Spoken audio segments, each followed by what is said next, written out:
Hallo gemeentes van Alberton. Ek is Janine Miller, predikant by Verwoerdpark gemeente en dis vandag vir my so lekker en so 'n lekker voorreg om vandag met julle my deel van hierdie reeks van ons die mosaïek van liefde te deel. En ek wil vandag met julle gesels oor hoe die Gees ons transformeer.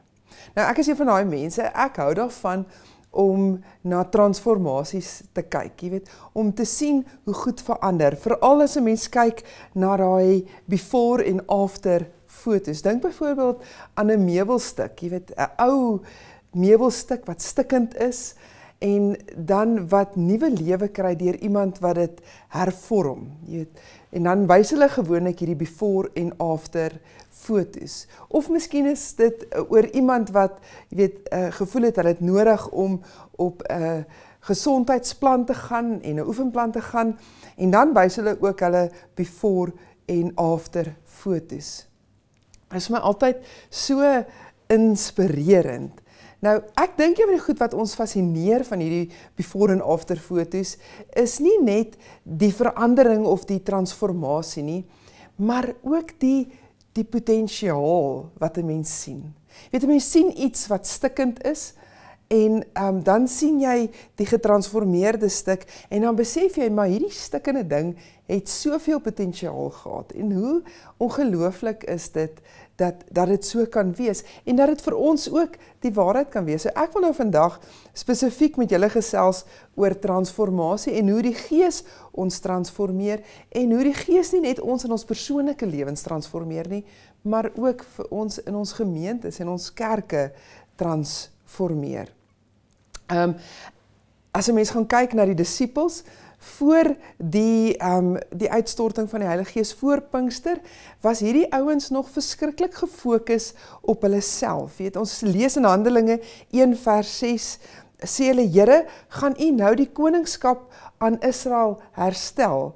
En dan sien ons duidelik dat hulle fokus hier is Israel. Dit gaan oor ons volk, ons koninkryk, ons heil. Jy weet, ons het op ons hierdie manier om te praat van ons mense. Voor Pinkster was hierdie ouens na binne gerig. Hulle visie was beperk, hulle was veilig en hulle was in hulle gemaksone en hulle was absoluut eksklusief wanneer dit gegaan oor die ons. En ek moet sê, dis verstaanbaar. Ek dink almal van ons het iets daarvan. Dis menslik. Ons is van nature geneig om te bly by dit wat vir ons gemaklik is, dit wat ons ken.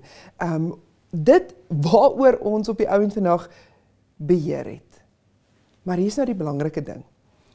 Ons dink dikwels dat ongemak die grens is waar ons moet stop.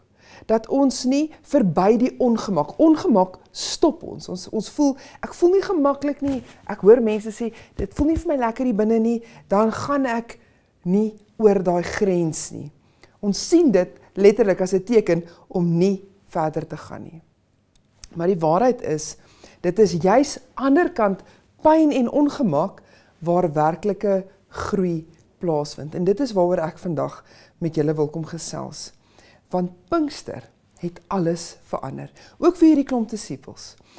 Die Heilige Gees skep nie net nuwe harte nie, maar dit kom skep ook vir hulle 'n nuwe visie. Dit gee vir hulle nuwe moed en dit gee vir hulle 'n nuwe roeping. Waar die Gees is dinge nooit eenvoudig of ongemaklik, of gemaklik nie, ekskuus. Die Gees challenge ons juis om na plekke toe te gaan wat vir ons ongemaklik is. Dit challenge ons juis om oor grense te beweeg. En dit is wat ek vandag met julle oor wil gesels. Ek wil vir jou lees uit Handelinge 8 vers 26 tot en met vers 40. 'n Engel van die Here het vir Filippus gesê, maak jou klaar en gaan teen die middag na die pad wat van Jerusalem af Gaza te loop. Dit is 'n stil pad. Filippus het toe klaargemaak en gegaan. 'n Ontmande Ethiopiër wat 'n hoë pos bekleed het aan die hof van die Kandake, soos die koningin van Ethiopië genoem is, en wat haar geldsake beheer het na Jerusalem toe gekom om te aanbid. Hy was nou op pad terug en het op sy wa gesit en lees uit die profeet Jesaja. Toe sê die Gees vir Filippus, gaan loop saam met daardie wa. Filippus het daarin gehardloop en gehoor dat die man uit die profeet Jesaja lees. Hy vra hom toe, verstaan u wat u lees? Die Ethiopiër antwoord, hoe sou ek kon verstaan as niemand dit vir my uitlê nie? Hy het Filippus gevra om op te klim en by hom te kom sit. Die skrifgedeelte wat hy gelees het, was dit. Soos 'n skaap is hy gelei om geslag te word, en soos 'n lam wat stil is as hy geskeer word, het hy nie sy mond oopgemaak nie. In sy vernedering het daar nie reg aan hom geskied nie. Wie sal van sy nageslag kan vertel, sy lewe op aarde word beëindig? Die amptenaar vra toe vir Filippus, sê my asseblief, van wie praat die profeet hier? Van homself of van iemand anderste? Filippus het by hierdie skrifgedeelte begin en die evangelie oor Jesus aan hom verkondig. Onderweg kom hulle toe by water aan en die amptenaar sê, hier is water, wat verhinder dat ek gedoop word? Toe het hy die wa laat stilhou, Filippus en die hofdienaar het albei in die water ingegaan en Filippus het hom gedoop. Toe hulle uit die water kom, het die Gees van die Here vir Filippus weggeneem. Die amptenaar het hom nie meer gesien nie en het sy reis met blydskap voorgesit. Filippus is later in Asdod aangetref. Hy het daarvandaan deur al die dorpe gegaan totdat hy in Caesarea gekom het en oral het hy die evangelie verkondig. Kyk wat God van Filippus vra. Hy sê vir hom, maak jou klaar en gaan na die pad wat van Jerusalem af Gaza te loop. Nou Gaza was 'n verlate plek, dis nie die Gaza wat ons nou van weet nie. Dit was 'n plek wat so half in ruïne was. Dit is 'n plek wat weg van Filippus se gemaksone is, weg van sy gemeente, weg van sy mense, heeltemal weg van sy gemaksone af.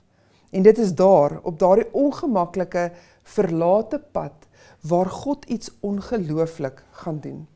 Filippus ontmoet 'n man wat nooit deel van die ons menswêreld sou wees nie.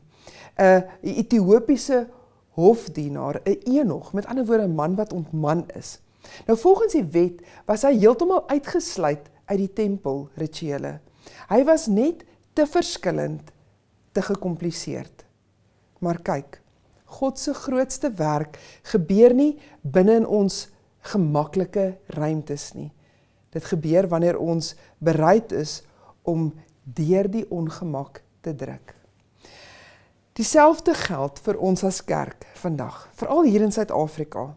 Ons tradisie, ons geskiedenis, ons ervaring, dit alles fluister vir ons, bly veilig, bly by jou mense, bou die laar, want dit gaan oor die ons mense.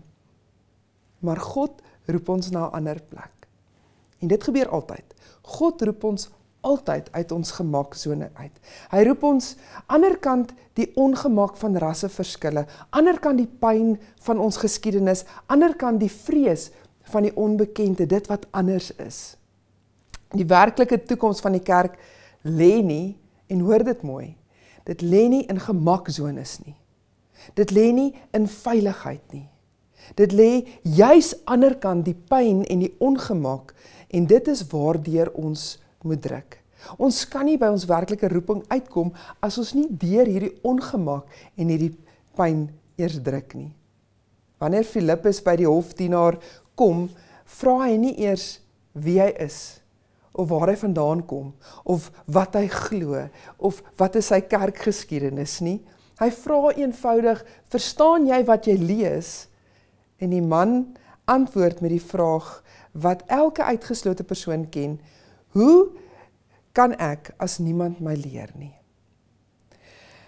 Daar by die water vra die hofdienaar, kyk, hier is water, wat verhinder my om gedoop te word? In die ou bedeling was daar baie wat hom sou verhinder het. Baie dinge wat hom sou uitsluit. Baie dinge wat hom sou diskwalifiseer. Maar Filippus sien nie die struikelblokke nie. Filippus sien die potensiaal. In hierdie before prentjie sien hy nie net die stikkend, die verkeerd, die anders nie. Hy sien die potensiaal, want hy kyk deur God se oë na hierdie man. En dit is wat gebeur wanneer ons gehoorsaam is aan die Gees. Selfs wanneer dit ongemaklik vir ons is, selfs wanneer dit ons bang maak, selfs wanneer ons nie daarvan hou nie, wanneer ons daar deurdruk en wanneer ons gehoorsaam is aan die Gees, begin ons sien wat God sien. Die groot vraag vir vandag, vir ons as kerk hier in Alberton, hier in Suid-Afrika, is, gaan ons gehoorsaam wees? Gaan ons luister? Of gaan ons gemaklik agtertoe deure in ons gemaksones bly? Gaan ons deurdruk, deur die ongemak, sodat ons werklik 'n verskil maak? Of gaan ons stagnant wees en net vir onsself bestaan? Die Gees van God roep ons uit Jerusalem, uit die gemaklikheid uit. En dit roep ons na Gaza, na daardie plek waar ons ongemaklik is, waar ons nie seker is wat gaan gebeur of hoe God gaan werk nie. Die hofdienaar het daardie dag vol vreugde verder gereis. Hy het die evangelie na Afrika gedra. Sy uitgesluit wees het verander tot insluiting. En dit wat Filippus het gedoen het gemaak dat die evangelie in Afrika ook kon ingaan. Deurdat Filippus gehoorsaam was, het dit daardie wêreld in sy tyd heeltemal verander. Want Filippus was bereid om deur sy ongemak te reis. Die vraag vir ons vandag, vra ek jou weer. Is ons bereid om na die Gazas van ons tyd te reis? Is ons bereid om ongemaklike gesprekke te voer? Is ons bereid om grense oor te steek? Is ons bereid om hande uit te steek, om vriende te maak in plaas van vyande? Die werklike toekoms van die kerk, ons toekoms as gelowiges in Suid-Afrika, lê nie waar dit gemaklik is nie, hoor dit mooi. Dit lê nie waar jy hoendervleis kry oor mooi preke of oor lekker sing nie, daar waar dit vir jou lekker is nie, dit lê daar waar ons bereid is om deur die ongemak te druk en gehoorsaam te wees aan God se roeping. Ek wil jou uitnooi om saam met my te bid en dat ons hierdie diens op hierdie manier kan afsluit. Here Jesus, wat 'n ongelooflike voorreg het ons as kerk om deur U gestuur te word. Here, wat 'n voorreg het ons om U hande en U voete te wees. Maar Here, ons weet dat ons dit nie kan wees as ons in ons gemaksones bly nie.